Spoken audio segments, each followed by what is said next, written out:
Good evening, everybody, and welcome back to Red Devils TV. So myself and Nick are going to be reviewing Manchester United's current transfer window this summer. But yeah, Nick, just want to say hiya. Hi, everyone. Right, so anyway, Nick's not been on for a while, so obviously let's just refresh his memory. We are Red Devils TV, and if you are new to the channel, make sure you subscribe and also leave a like on the video because it really helps us out. But anyway, Manchester United's transfer window, we're going to go on outgoings first, and obviously Manchester United have recently sold a few youth players, which is kind of surprising, but also kind of not, because these youth players, unless you send them out on loan, they're literally just going to sit on the bench and just add an extra member to the squad. So, Nick, with Charlie Savic, Zidane Iqbal, and and Ethan Laird, are you surprised that they've left, or did you think any of them had a future? As you said, I think they would have had a future if they went out on loan. Apart from that, I guess, as you said, they would have. Tanner would have picked them every now and then if, like, our main players get injured and then our second backups get injured. Obviously, they would, they would have been far down the line. Sending them on loan would have potentially built them up, but let's just raise some funds for some other players or for the Glazers. Yeah, because with the youth players, I do feel like that it is kind of a touchy subject, because as soon as a youth player has their debut in Old Trafford, the fans and people in this fan base automatically love him. They hype him up to be the next Michael Carrick or the next Gary Neville, the next David Beckham, whoever we want to compare him to. They are always overhyped. And I do feel like Charlie Savic, I mean, you know who his dad is. Like, he already had the name, so he was already a fan favourite in the fan base. Obviously, Ethan Laird never really got a chance for Manchester United, constantly sent out on loan since he was 17. And I do feel like that he just wasn't... he's a very good player for his age. I do feel like he's above other right-backs at his age, but I do feel like as well that at 21, 22 years old, he's not going to get ahead of Wan-Bissaka or Diogo Dalot. No. So, you're just going to get missed out on there. So I do understand that transfer.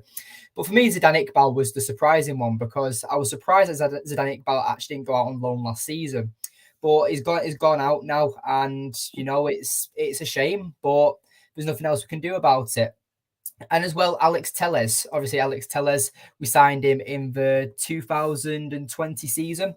And it was a surprising transfer, really. Obviously, Brandon Williams had just played the season before, competing with Luke Shaw for the left-back position. Obviously, Ole Gunnar Solskjaer was our manager at the time, mustn't have thought that Brandon Williams was good enough. So that's when we signed Alex Telles. And again, he made Luke Shaw step up his level and get better. But Alex Telles... again, we signed him for 16, 17 million, and it's just not hit right. We've now sold him to 4 million to a Saudi team. I think we're the first club in the world to sell under 10 million to a Saudi team. It's absolutely ridiculous, like United's negotiation skills. And this is why I wanted to talk about this, is that United tax or poor negotiation skills. Now, Nick, I just want to ask you on this. Do you think United tax exists, or do you think it's just down to United's owners and the board, really, for their poor negotiation skills? Well, the Glazers are useless, so I don't know.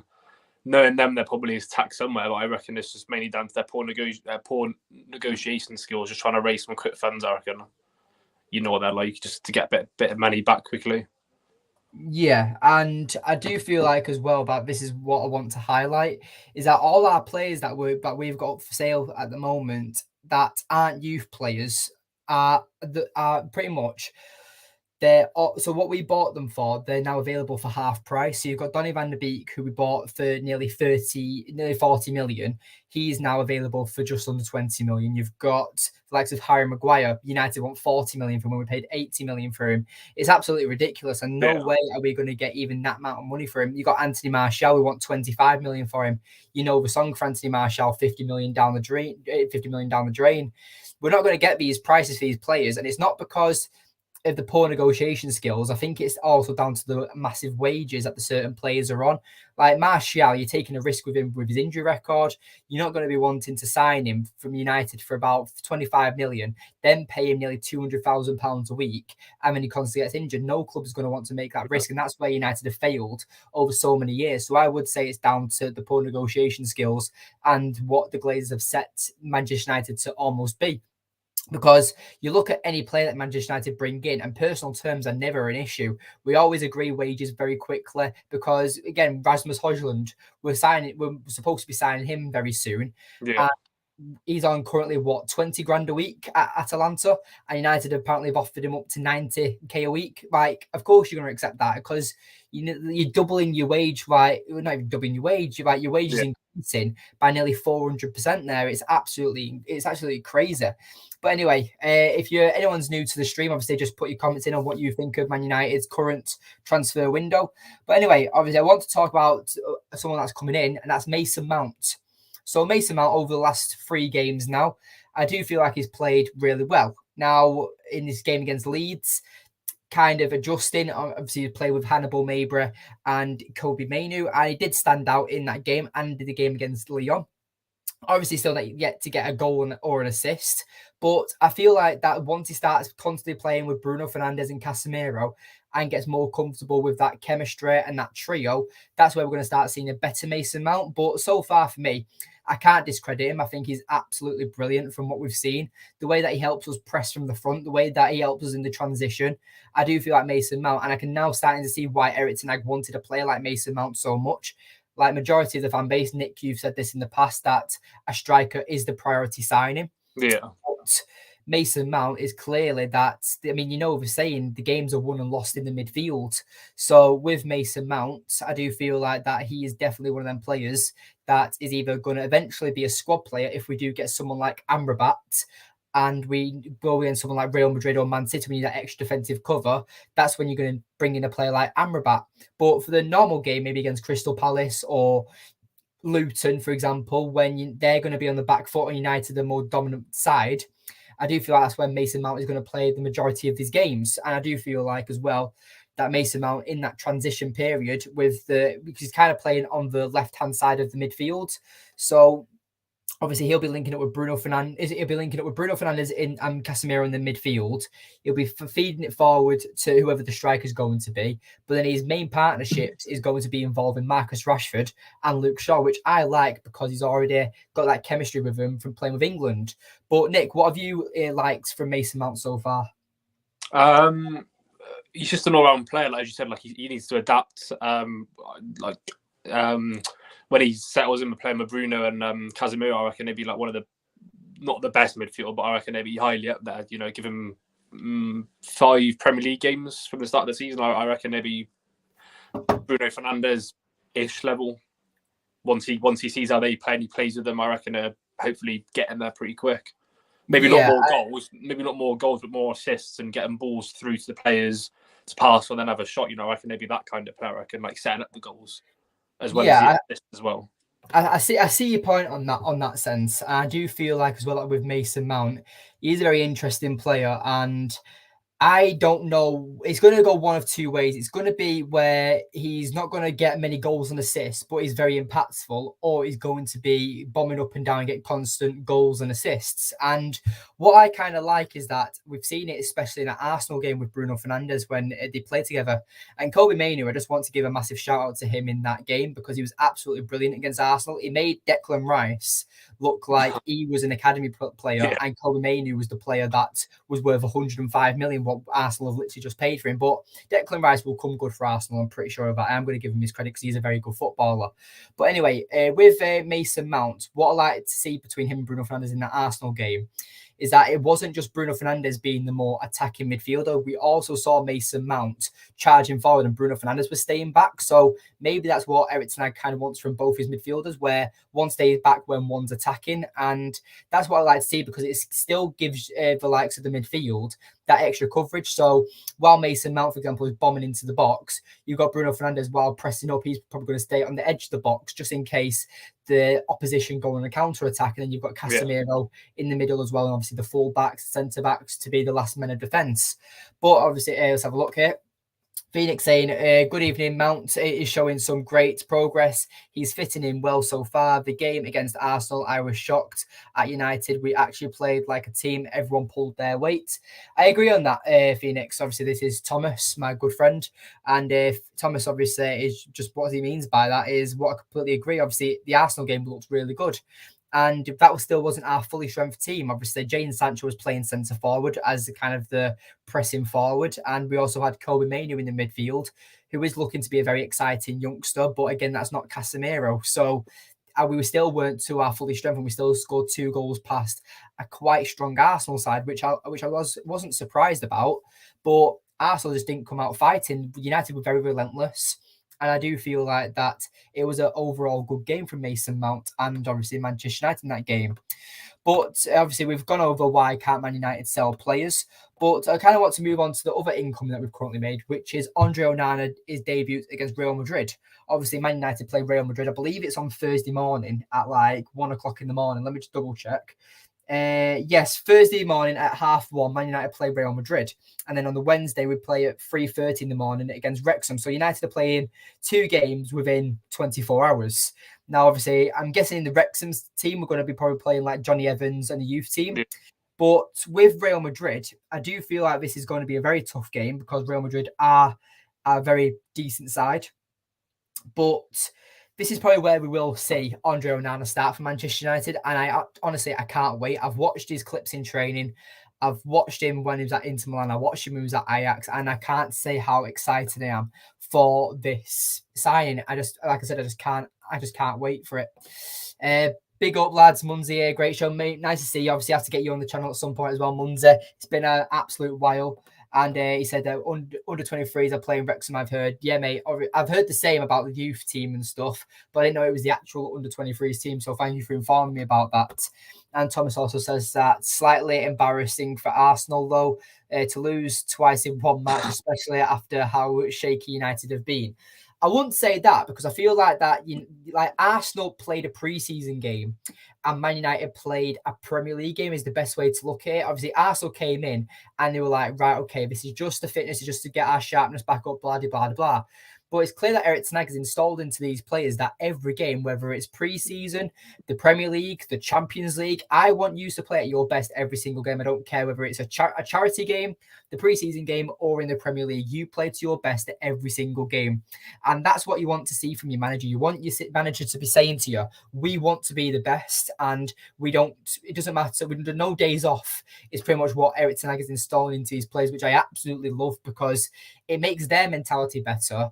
And it makes the morale go up because no doubt no player is going to be complaining to Erik ten Hag. And I think that's because Erik ten Hag has demanded respect from day one. And that's why everyone at United respects him. But with Andre Onana, I am definitely expecting him to play against Real Madrid. And like I said, I just absolutely can't wait because he's absolutely unreal. And this is now, I mean, United fans for so long have been saying that David De Gea, we don't want to get rid of him, this, and this. And I was one of them fans. I'm not going to be a hypocrite here because I do feel like the way David De Gea was treated was very poorly. Yeah. But it's now time to move on. And Manchester United, have finished in the top 4 all these years without a modern day goalkeeper. And now everyone's starting to realise that Alisson and Ederson have been at the level they have for so long because they are an out-and-out keeper. They literally have midfielders that can sit that are also in goal. And the way that they can hit a 40-yard ball, 100% accuracy, and it lands to a City player or a Liverpool player, that's how they progress up the pitch very quickly. I mean, you see the connection. I mean, you look at the City and Liverpool game of last season when Liverpool beat City 1-0. Alisson, it was a City corner. Alisson catches it, and Mo Salah starts sprinting all the way to the halfway line, and Alisson boots it, and it lands perfectly in front of Salah. He beats the City player for pace, and then scores, and they win 1-0.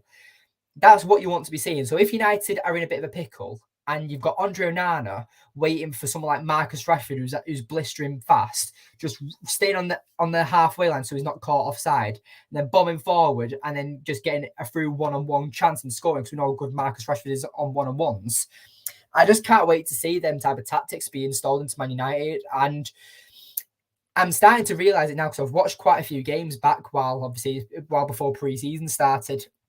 And you look at the likes of Martinez and Varane, who know that David De Gea is very good at saving shots, but they look nervous when he's on the ball and when he's going to pass it. And obviously, Nick, you must have seen the countless compilations of De Gea just mishitting balls and stuff. It's absolutely shame to see. And I do feel like David De Gea has been really disrespected. But just quickly, how do you feel like the way David De Gea was treated? Yeah, I don't really know how to put it into words. Like he won Golden Gloves last season, and yeah, I don't know how to put it into words. Like he should have been treated better. He shouldn't have. He should have had, like as Bruno said, he should have had at least a proper send off at the stadium with the fans there, but he didn't even get that. But he should have been treated better. Yeah, I do agree on that. And obviously, if you are tuning in, the title does say that Maguire stays with a question mark and Rasmus Hojlund bid with an exclamation mark. So, talking about Harry Maguire, it is looking likely that he is going to stay at Manchester United. Now, I don't know what you feel about that, Nick. Obviously, we did make our show quite a while ago about who we'd keep and sell, and Maguire for both of us was on the sell list. Yeah. Well, no, sorry, it was on the sell list for you, but I said he should stay because I just feel like that he is a good centre back, but I feel like that he's just put under way too much pressure. But I am now starting to say that I do feel like that it is best for all parties if he does get sold. But with Maguire, I do feel like that as well. That you've got your contract for Manchester United for another 2 years. His contract does end in 2025, and you're on 200 grand a week. You're not going to want to leave that. And I feel like Maguire doesn't have that ambition. I mean, he's 30 years old. He's not a young, hungry centre back who wants to go get first team football. I won't be surprised if he just stays at United until he's 1 year left on his contract, where a team can pick him up for maybe 20 million or something, and then they would go and buy him. But I just see that Maguire, he has no ambition to leave Manchester United, and that's frustrating because one, we can't sell him, which comes down to the massive wages he's on and the transfer fee that Manchester United are demanding for. And as well, it's just a shame because I do feel like Maguire is a very good centre half, and I think that with the likes of Spurs, who have Eric Dyer, Ben Davis, these terrible centre backs, Tottenham are in desperate need for a centre back, and I feel like Maguire would definitely improve them because he's better than Eric Dyer, he's better than Ben Davis, and I feel like that he would help Tottenham in that sense. Thomas also says that why are we keeping him? It's best we get rid of him. And the reason we are keeping him is that I don't think it's by choice. It's clear that Erik ten Hag doesn't want him at the club, obviously stripping him from the captaincy. And that's obviously why we don't want him at Manchester United. But it's selling him, and that's down to the owners, that's down to the wages he's on, and that's why it's literally like try to sell a vegan a hamburger. That's literally what it's like. They're going to be like, no, I don't want that. And that's a frustrating thing with Maguire, and there's nothing that we can do about it. Simon says that Maguire's finished for maybe 1 season. I don't know what you mean by that. And it says quality player, but he ain't going to shine at United from now. I'm guessing you're talking about Maguire from there. But yeah, obviously, Nick, just give me your quick thoughts on Harry Maguire, quick. Well, one, I wouldn't start him. Two, I'd probably have him as backup centre back if we were to keep him. But definitely wouldn't start him.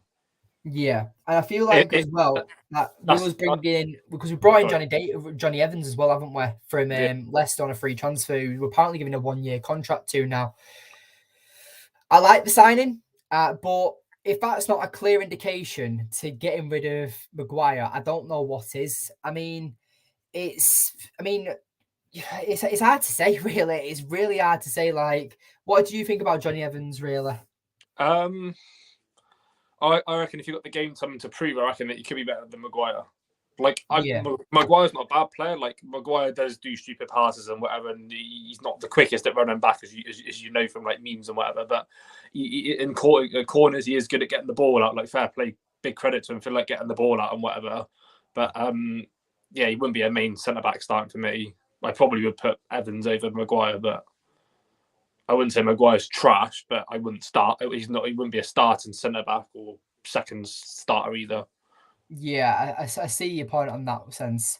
And obviously as well, Rasmus Hojlund, obviously this is the most recent player we are linked to about who we're bringing in for a transfer. And Rasmus Hojlund, Nick, I'll let you take it first. What are your actual thoughts on Rasmus Hojlund as a player, the fee? What do you think about it all? What was the fee? I think it was 55 million. I think it is. That's what United have offered. United want to offer no more than 60 million, but Atalanta are insisting that he's worth 85 million euros, which is about 77 million pounds. So yeah, I don't think he's worth that. If we could get him for under 60 million, I'd say it's a good deal. 55 to 58 million, I reckon. yeah, I reckon he could be that player that, you know, is like links him with Casemiro, Rashford, Anthony. I reckon he could be that player that could set him pretty quick and be like, I don't know, be the next Haaland. I don't know. That's a massive claim. Haaland. That is a massive claim. But Rasmus Hojlund, obviously, I saw a very good video actually. It was a YouTube Shorts, and it was a guy called Fiago or something. He's a German YouTuber who was doing this, like starting an international 11 for the Scandinavian team. And he actually labelled Haaland and Hojlund as the two starting strikers for the Scandinavian national team. And he's just a little series he does where he talks about, obviously, certain nationalities, because obviously Scandinavia is Sweden, Norway, and Denmark. And he was saying that with Hojlund, he was saying that him and Haaland have so similar traits. Hojlund is being labelled in Denmark as the Haaland regen, which is quite crazy to me. I mean, if you compare Haaland and Hojlund's stats when at the same age, obviously Haaland's miles ahead of him. But with Hojlund, I feel like that he was playing in the Denmark league. He's been his first season for Atalanta, and he's done quite well. I think. I mean, in what I think he's played 38 games, and over all competitions. And that's also including the international team. He's got, I think it's 16 goals and I believe it's 6 assists. I think he's on, or 4 assists. So I feel like that for a starting striker and at 19 years old, which you're going into the Italian league, which is known for producing very solid defenders, I feel like that Hojlund is definitely a great player. And I've had someone on this channel before called Benjamin. The audience might remember him. But with Ben, a massive fan of Rasmus Hojlund, and he's actually got me on the Rasmus Hojlund fan club outright, because a few weeks ago I was kind of hit or miss with Hojlund, but then Ben sent me a load of these clips about Rasmus Hojlund, and it's just made me realise what a great player he would be. And you look at the way Jadon Sancho has played for United in these last few games, as that's pressing centre forward. Rasmus Hojlund can do that whilst having an eye for goal, whilst being really quick, whilst being very strong. And I just don't understand why fans are crying about it. We've spent 80 million on worse players: Harry Maguire, Jadon Sancho, Anthony. I can guarantee everyone in the audience that when we sign Rasmus Hojlund, whether it's for 80 million, whether it's for 60 million, he will have more of an impact than Anthony, Harry Maguire, and Jadon Sancho combined. And I will promise that. And if not, I'll give shares out for the YouTube channel, because I do feel like as well that Rasmus Hojlund is that good of a player, and so many people are looking at the stats too much and not realizing that stats aren't actually everything. I mean, look at Mason Mount. You don't have to tell me that Mason Mount isn't a good footballer because he didn't score much for Chelsea last season. He's still a very good player, and that's why we signed him for £55 million. Stats are way too analysed in this modern day, in my opinion. I don't know what you think about that. But Thomas says that if United are keeping him, I'd only play him in the rounds 3 and 4 of the FA Cup and League Cup if it's against lower teams. So anyone past the Championship, you won't play Maguire, I'm guessing. Simon also says that I've never heard of him, but I will say this, gents. When a player goes to United, they will be there because Ten Hag wants him there. And he can bring the best out of anyone. I agree on that. I do agree on that. So, and Rasmus Hojlund, it will actually be the first player that Erik Ten Hag will sign after Tyrell Malacia that he's not worked with before. I mean, Weghorst and Marcel Sabitzer, I'm not counting, but I mean, permanent signs. But obviously, Anthony he's worked with, Onana he's worked with, Martinez he's worked with. I actually know Casemiro as well. That was a stupid comparison. I shouldn't have said that, actually. But Moses, nice to see you, pal. Say sorry for coming late. Didn't get the notification earlier. Yeah, mate, it's all right. We've had massive technical issues, so yeah, I'm hoping to be a bit more consistent, and it's hopefully it's all sorted for tomorrow. So we should be going live at 7:30 tomorrow evening. So if you are interested, make sure you set your reminders for that one. And Sancho as well saying, Simon saying Sancho will come good, definitely. I hope he does, but then you've got Moses saying that Sancho should go. So Simon and Moses, obviously, you've got a bit of a different comparison here, a bit of a debate going. So I think both of you should have a conversation in the comments here about who's better. Should Sancho go? Should Moses? So Moses saying that Sancho should go. Simon saying that Sancho will come good if he stays. But yeah, Nick, is there anything else that you want to add on about any certain players, any players you want to sign or anything? I was going to say about Sancho, with Ten Hag putting him as false nine, centre forward, if he was to play good of that, would you, obviously he looked pretty decent against Arsenal, if he was to keep that up, would you consider him striker centre forward role? Or if Ten Hag could get it into him like he did Rashford, Martinez, if that was Sancho's transition for him to bring the best out of him and he ended up becoming the real Sancho again, or do you reckon that's just pre-season and he's just trying him out in that role in case we don't get a striker, he can then use him there if he can become good in that role? Yeah, I do think that's a great question about Sancho, and I'm going to say no, only because this is pre-season. I mean, so many people are overhyping Sancho's goal. I mean, yes, he took it really well, and he got in that opportunity. But if that Arsenal defender doesn't make that mistake, which they won't in the Premier League, not many Premier League defenders make that type of mistake, and it is only pre-season, so that's where you are going to see more of these mistakes. I mean, Liverpool conceded 4 today in the second half because they changed the centre backs. You're not going to see that in the Premier League. No. Like Jurgen Klopp's not going to take off Virgil van Dijk and Konate for Joe Gomez and Matip, is he? So I believe that Gabriel, that mistake was quite a bit of a blunder, but I do feel like Sancho, obviously, you have to be there to score it. You have to be in that position. You have to take it. And I do feel like it was a very good, well-taken shot. But I would much rather see Sancho on the right-hand side. I do feel like that the left wing is sanctioned off now. It's Rashford's and Garnacho's. Anthony and Sancho, for me, are the ones that need to compete for that right wing. But I just feel like as well that if Anthony being Erik Ten Hag signing, Anthony is going to be favoured more than Sancho. And this is where I feel like Sancho kind of is going to get pushed out of the squad, because if we're going to keep Amad Diallo, don't know what's happening with Palestri yet. United currently have 4 right wingers in the squad, and I just don't know what's going to happen with either of them. Obviously, the fan base is really hyped for Amad Diallo, and I just really don't know. So unless Erik Ten Hag kind of uses Rashford through the middle when we sign Rasmus Hojlund, and then we just go from there, I really don't know how this is going to play out, but I am looking forward to it. And I do feel like we should keep Jadon Sancho, but playing him as a centre forward or false 9, I definitely wouldn't go for it, I believe. Moses saying, is Rasmus deal a real thing? It is a real thing. Fabrizio Romano did confirm that, I believe it was on Thursday, that Manchester United are considering the bid, and the bid will go on either Monday or Tuesday. That is from Fabrizio Romano, and I do believe that United will make the bid very soon. So it might even be already out. I'm not too sure, but I also do know that Rasmus Hojlund is also linked to PSG. But PSG are linked to everyone now because Mbappe is going, and they're probably going to receive so much money for him. So they could probably buy anyone. And I mean, they were linked to Marcus Rashford a few weeks ago, weren't they? But I definitely think that Rasmus Hojlund is going to sign for Manchester United, no doubt. Simon Davis also says that Moses in the burning bush. Dude, he's so young, give Sancho time. That's fair enough. And then Simon also says that agreed down the right-hand side for Sancho. But yeah, Nick, I do feel like with Jadon Sancho, that obviously, just to finalise your question, that the right wing is Sancho's best position. That's where we did see the best of him from Dortmund, and that's obviously why we signed him. So for me, the way I feel like Erik Ten Hag needs to do things, obviously, Erik Ten Hag is getting a lot out the best of a lot of players in our current squad. But what I want him to do first is master a player's primary position, so like Sancho for right wing. And then once they're comfortable and consistently playing well in that position, then he can start experimenting with different positions, like the pressing centre forward, like a false 9.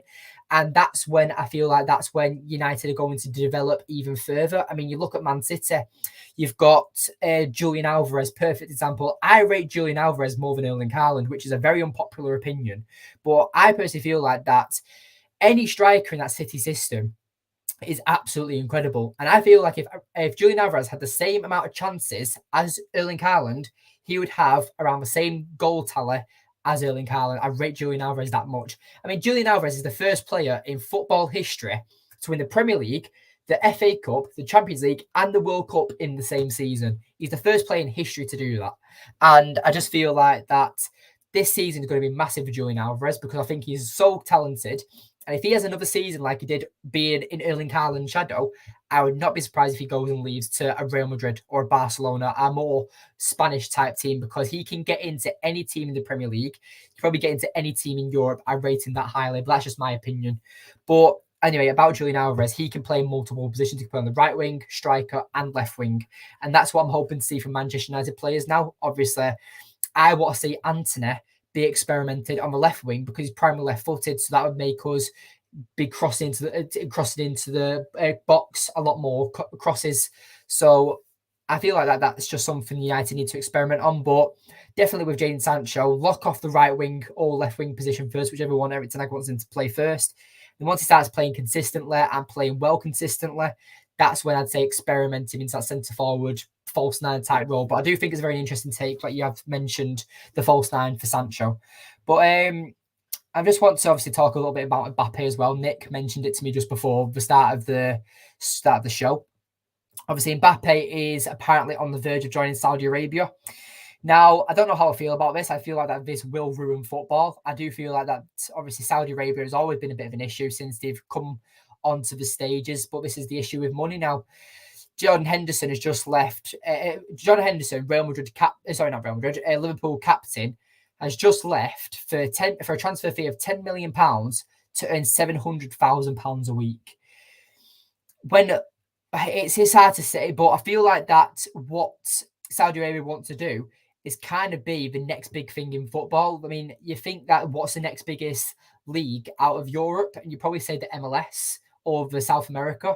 I feel like that's the competition they want to be going for. The Saudi Arabia team, they want to be the next big thing and probably want to start their own leagues, like their own Champions League and stuff, and maybe their own Super League, for example. Because I would not be surprised, right? And now I want to make a video on this actually. So let me know in the comments on what you think about this little idea. Nick, you let me know as well. Yeah, is that are Saudi Arabia going to treat pre-season like their Champions League, and then they're going to be offering United, City, and that's going to be a Super League, and they're going to get all the biggest teams in Europe in pre-season. It's going to be one big competition. What do you think on that? Yeah, if there's a lot of money involved and they're all agreeing to money, then yeah. Because that's what I think. Because I think that the Champions League I feel like the Champions League will never be replaced. But I'm starting to think now that Saudi Arabia have a bigger plan for all of us. And it's not just taking all these players and getting them on massive wages.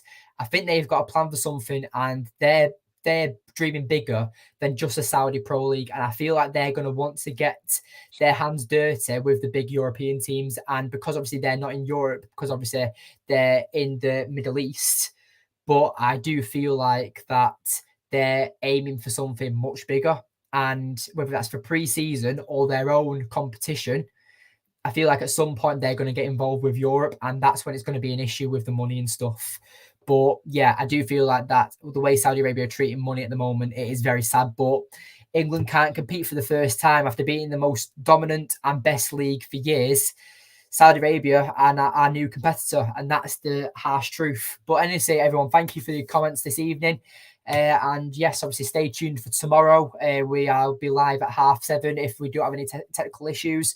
And on Wednesday, we have got a very special guest in Michael Kojo, who's a very special guest who has worked with major United fan channels. So stay tuned for that. Obviously, I'm going to be promoting it all tomorrow. So yeah, make sure you tune in for that one. That interview will be at 3:00 on Wednesday in the afternoon. So yeah, stay tuned for that. But honestly, everyone, thank you for watching, and we will see you all tomorrow, hopefully. But yeah, Nick, thank you for being a great guest as always.